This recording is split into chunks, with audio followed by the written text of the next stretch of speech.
JB, he just let us cut in off your the mind arm, here. cauterized it, and called it a day. Like, nope, Packers 0-3, whatever. That's I want to. I like. This is where I want. I want the JB version of being John Malkovich. Go. oh god. The Packers offense has emerged, and that scares me. They've emerged to a balanced offense that so you can't just concentrate on stopping Aaron or at least containing Aaron. You've got another Aaron to contain, and a balanced offense could be the demise of the Vikings on Monday night. Our cornerbacks are trash.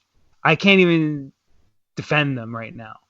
There's not a cornerback out there that I trust, and unless you get to Rodgers and you frustrate him and harass him, he's going to pick you apart on Monday night.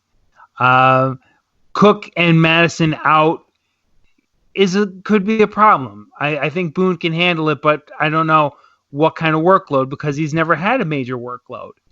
And Thielen is back, but he's still not Thielen.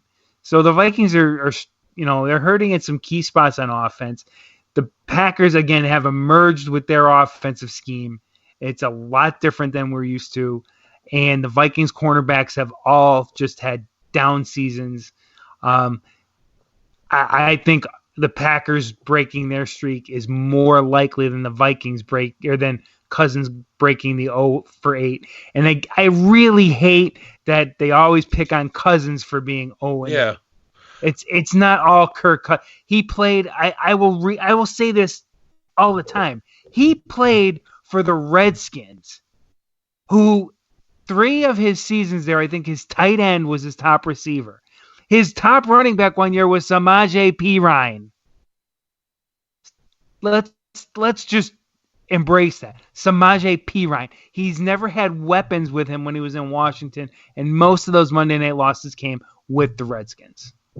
So if you want to blame Cousins because his teams are 0-8 on Monday nights, go right ahead. But that is lazy. We're not blaming him. We're not just you guys. No, I'm not saying you guys. More. I'm definitely not saying you guys. I'm saying the media who every time they get a chance, Kirk's now. I listen to Booger McFarland, who makes my ears bleed, by the way. Listen to Booger say, right away, night. he's 0-8 on Mondays now. Like, did you watch the game, Boog?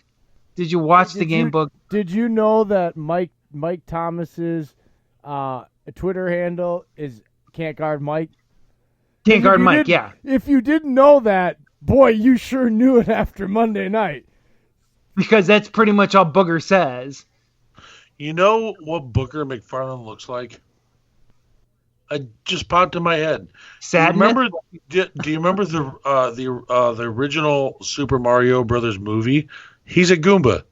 He's a Goomba. He's the guy that you sway in the elevator, and they all get rocking, and they just do the same thing, and they just don't pay any attention because they're so goddamn dumb. I'm sure he's a nice guy, but he is Goomba McFarland. That's what I'm calling him from now on. I can't listen to him. I just can't. He's awful.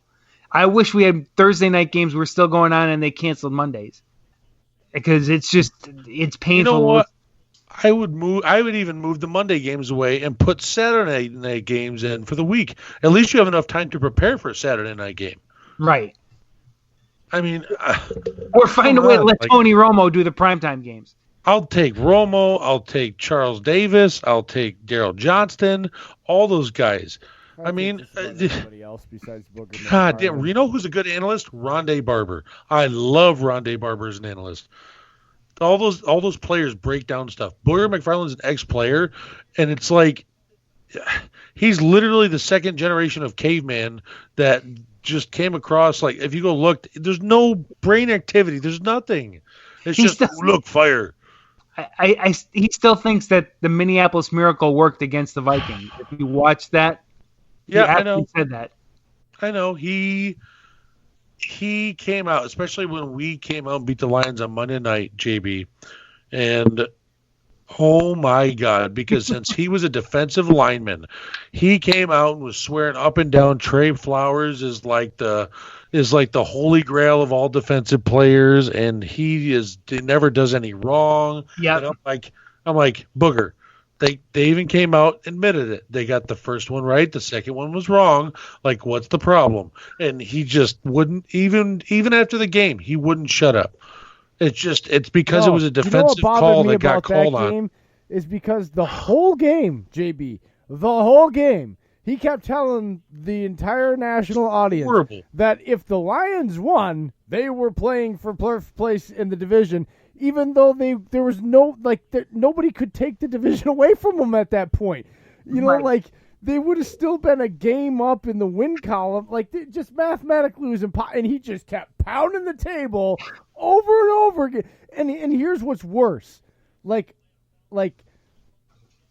If you guys are talking and I'm muted and you were to say something like that was clearly wrong, that's what my job is as a producer. Like, before you keep repeating it, it's like, no, hey, no, I don't mean to be mean, you know, and I'm not on air right now, but that's wrong. Quit saying that, you know, like, yeah, like, stop it. It's, yeah, like, you don't have to be a dick, but it's just like, dude, hey, that's not correct. You got to quit saying that. Don't do that again. Like, the fact I'm that doing this for your own good, my friend. Yeah, like. Well, Jay, do you have any more questions for JB? Because I'm going to get to the biggie. Nope. I was just about to say we're getting at that time, and I want to make sure I promised him we'd get him out of here at a decent time. So, JB, who wins? Who's your MVP? What's the final score? And do the Packers cover the spread, or do the Vikings cover? 24-17 Pack. Woo! I did not expect that at all. 24-17 Pack. Wow. And your MVP of the night is going to be Aaron Rodgers. Do you think they aired out? Jones. No, not Aaron Jones. I think the Vikings will hold him in check for the most part. I think Rodgers is going to just come out and have a game.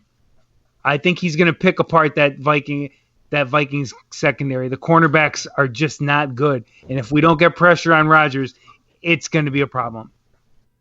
I will say that is more likely because I think the focus with the way they've played lately is on Aaron Jones right now because of kind of the narrative and the numbers Rodgers has.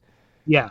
But that offensive line is not being talked about enough, especially the rookie left guard, Elton Jenkins, who replaced Lane Taylor in the fourth quarter of that game in week 2 and was the reason why they scored that late touchdown that ended up making the difference in the game.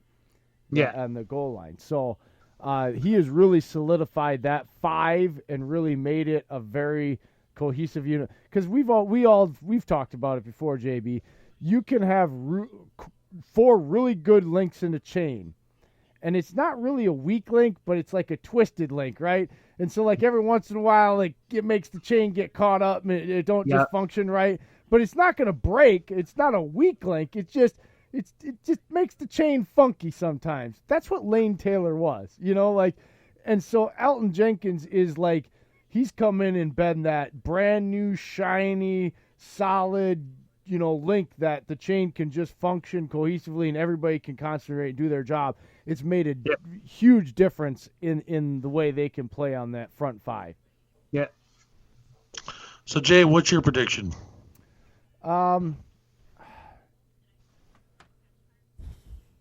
This one has been struggling back and forth, JB.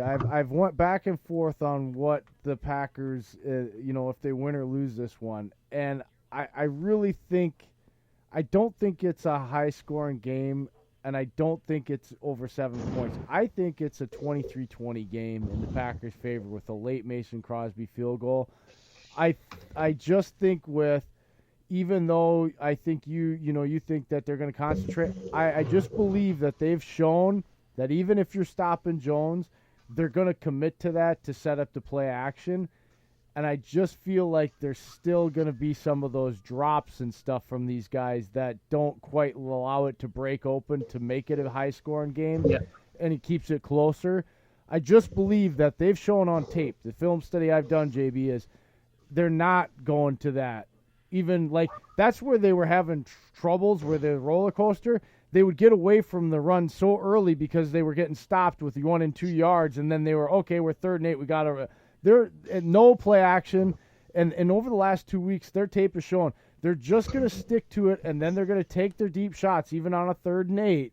And if the guy's either got to catch it or not, it's kind of out of Aaron's hands at that point. But they're going to, and so if those plays aren't made, that does keep the game much closer. And I feel like they're still a game away. I think that game is probably going to happen in the playoffs or Week 17 versus the Lions, where it actually clicks in those young guys. I think this defense front 7 is going to force Aaron to throw the ball just a tad early on those play action, and there's going to be just enough where it's a 23-20 late victory by the Packers. Well, there's 2 names to pay attention here in this game, and it is Alan Lazard and Jake Kummerow. So you're gonna see a lot less of Geronimo Allison and MVS. The Matt LaFleur even came out on in his press conference and one of the Packers podcasts. He was asked, is Alan Lazard and Kummerow going to see more playing time? And he goes, yes, they're going to get a huge upgrade in snaps. And that, to me, especially with Allison and MVS both having drops and misses this past week, and the other 2 stepping up with limited time, that's a huge game plan change too, because I feel like Zimmer was prepared to kind of go out and try to game plan for Allison, MVS, Adams, because that's what's been on the field mostly this year for Green Bay until recently. But even in limited time, and Lazard and Kummerow always come out and they seem to produce, and how Jordy and James Jones and Adams always had that knack for coming back and on a broken play, and Rodgers would be able to find them. Yep, they always found the weak spot. That's what Kummerow and Lazard are good at. They know when to come back when a broken play is done, even on play action. Hey, come back to the sideline and break on your route and just make sure you can get open for Aaron. It seems like those guys are earning not LaFleur's trust, but even Aaron's trust week by week. He already trusts them a ton, but it seems like just having that sensibility on what to do without any word communication is become a thing with them. Mm-hmm. So I feel like with your secondary, you said, has been giving up some plays. We know Rhodes is going to cover Adams, but with Lazard and Kummerow, they're not fast guys, JB, but they're really good route runners. Yeah, they find the soft spots. Yeah. Yeah, and that's why I'm taking Packers 28, Vikings 20. I think they go ahead and they just keep rolling with points. I don't think it's going to be hey, put 21 points up in the first half. I think they're going to go put a touchdown up in every quarter and probably get 1 turnover on Kirk. I think it's only going to come late in the game when he tries to put the offense on his back, and I feel like what you said earlier might happen again. I feel like they might run down to the goal line, and next thing you know, they're going to go ahead and start passing again. Yeah. Well, I tell you what, if they're running down to the goal line with Boone and Abdullah, that's a problem for you guys. I mean, it is, but I see it happening only because, say if we get up, say if we're up 28-13 on you, and next thing you know, you guys go down, score quick. But I can see you guys switching up and running with them because we're going to have to drop in coverage to try and not give up the big play to try and tie the game. I will say this, JB. Don't be surprised if either one or both of those backup running backs have a decent day. Because Patton has come out and absolutely said, I'm not worried about the run. You want to run the ball, well, go ahead and run the ball. This is a passing league. You gotta throw to win at some point. We are going to put you in situations where you have to throw.